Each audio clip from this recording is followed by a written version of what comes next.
बंदे यशकुर बिन लामिक को नबी बना के भेजा। मी पे हजरत आदम अलैहिस्सलाम के तकरीबन 1000 साल बाद अल्लाह ने इराक की जमीन राफ्तेन का इंतखाब किया और वहाँ अपने बंदे यशकुर बिन लामिक को नबी बना के भेजा, जिनको मुख्तलिफ अलकाब से आज भी जमाना याद करता है। कोई अल्लाह के उस नबी को अब्दुल गफ्फार कहता है, तो कोई अब्दुल जब्बार, तो कोई इलियास, तो कोई कश्ती वाला नबी और कोई नूह नजीउल्लाह कह के बुलाता रहता है। हजरत नूह अलैहिस्सलाम हजरत इदरीस अलैहिस्सलाम के परपोते हैं और हजरत आदम अलैहिस्सलाम की 10वीं पुश्त में से हैं। वो कौम उस वक्त दुनिया की बदतरीन कौम थी। वहाँ जुल्म करना, नफसानी ख्वाहिशात पर फख्र करना, बुतों और शैतानों की पूजा करना आम था। अल्लाह के नबी हजरत नूह अलैहिस्सलाम बचपन से ही उनको बार बार समझाते रहते थे कि इस कायनात का मालिक एक अल्लाह है जिसने हर एक चीज को पैदा किया। नूह अलैहिस्सलाम जब अल्लाह के दीन की तबलीग करते थे तो उनकी कौम उनको इतने पत्थर मारती थी कि वो पत्थरों में ढक जाते थे। तारीख ने लिखा तकरीबन 950 साल तक आप तबलीग करते रहे, बार बार पत्थर खाते रहे, लेकिन अफसोस सिवाय चंद गरीब और मसाकीन के कोई भी आप पर ईमान न लाया।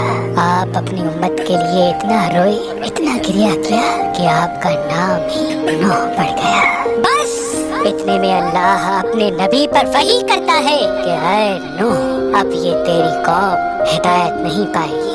नूह अलैहिस्सलाम रो के अल्लाह की दरबार में फरियाद करते हैं कि ऐ अल्लाह, ये इंसान जुल्म करने को मजाक समझते हैं, एक दूसरे के ख्याल करने को, मदद करने को बुज़दिली समझते हैं, तेरी इबादत से मुंह मोड़ते हैं। ऐ अल्लाह, इस मेरी कौम को नीज़ तो नाबूद फरमा।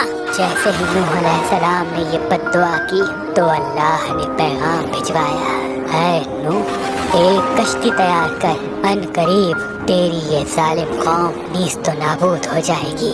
बस अल्लाह वही के जरिए अपने नबी को बताते गए और अल्लाह के नबी नूह अलैहिस्सलाम वो कश्ती बनाते गए। जैसे कि नूह अलैहिस्सलाम एक पहाड़ पे रहते थे तो ना वहाँ समंदर था, न दरिया, न दरख्त थे। बिलाखिर अल्लाह के नबी नूह ने दरख्त उगाए और उसकी लकड़ी से कश्ती को बनाना शुरू किया। आप लकड़ी से बड़े बड़े तख्ते बनाते, फिर लोहा लाते, उससे कील बनाते, तख्तों को जोड़कर उसमें कील ठोकते गए। तारीख ने लिखा तकरीबन 100 साल तक आप वो कश्ती बनाते रहे और आपकी कौम रोज आपके पास आती और आपकी तौहीन करती, आपको पागल कहती कि ना तो यहाँ दरिया है ना समंदर, फिर भी ये पागल कश्ती बना रहा है। अल्लाह के नबी नूह अलैहिस्सलाम आसमान को देख के सब्र करते और अल्लाह के हुक्म को तस्लीम करते। उस कश्ती का तूल 300 गज, ऊंचाई 30 गज और अर्ज 50 गज था। एक रवायत के मुताबिक इसका तूल 1 किलोमीटर से ज्यादा था। ये कश्ती आम कश्तियों की तरह नहीं, बल्कि जिस तरह से इस कश्ती को नीचे से बंद किया गया था वैसे ही ऊपर से भी बंद किया गया था ताकि बारिश का पानी भी कश्ती में दाखिल न हो सके। इस कश्ती में अलग अलग 3 दर्जे बनाए गए थे। निचला दर्जा जानवरों के लिए था, बीच वाला तबका इंसानों के लिए और ऊपर वाला हिस्सा परिंदों के लिए। हर दर्जे में एक दरवाजा था। बस जब कश्ती तैयार हो गई तो अल्लाह ने फरमाया, ऐ नूह, इस जमीन पे मुख्तलिफ जानवरों और परिंदों के जोड़ों को इस कश्ती में सवार करो ताकि उन मखलूकात की नस्ल बाकी रह सके। हजरत नूह अलैहिस्सलाम ने मुख्तलिफ परिंदों, जानवरों, हर वो चीज जिसमें जिंदगी के आसार हैं, कश्ती में सवार करना शुरू कर दिया। फिर आप इंसानों को हुज्जत तमाम करने के लिए कहने लगे, आओ, ये कश्ती निजात की कश्ती है, जो भी इस कश्ती में आएगा वो अल्लाह की अमान में होगा। वो पूरी कौम हंसती रही।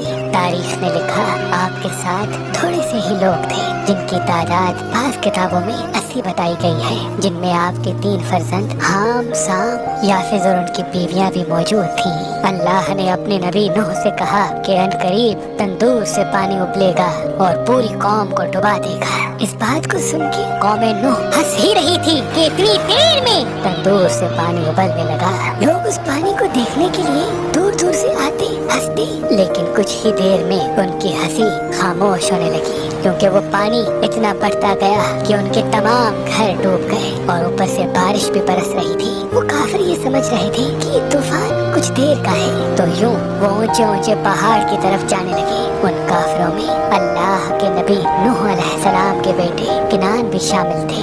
जैसे ही नूह अलैहिस्सलाम ने अपने बेटे को देखा कि वो काफिरों के साथ पहाड़ पे चढ़ रहे हैं, आपने दूर से आवाज दी, ऐ किनान, इस निजात की कश्ती में आजा। तो किनान और उसकी माँ बोली, हम थोड़ी ही देर में पहाड़ की चोटी पे पहुँच जाएंगे और पानी वहाँ तक थोड़ी आएगा। बस वो पानी इतना बढ़ता गया कि कहीं भी न कोई पहाड़ नजर आ रहा था, न कोई दरख्त नजर आ रहा था।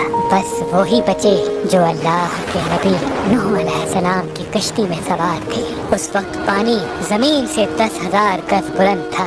मुसलसल पानी बढ़ता रहा, चढ़ता रहा। 40 दिन बाद पानी का बढ़ना खत्म हो गया, बारिश भी रुक गई, लेकिन चारों तरफ सिर्फ पानी ही पानी था। तकरीबन 5 माह तक कश्ती पानी में ही तवाफ करती रही, किसी जगह पे न ठहरी।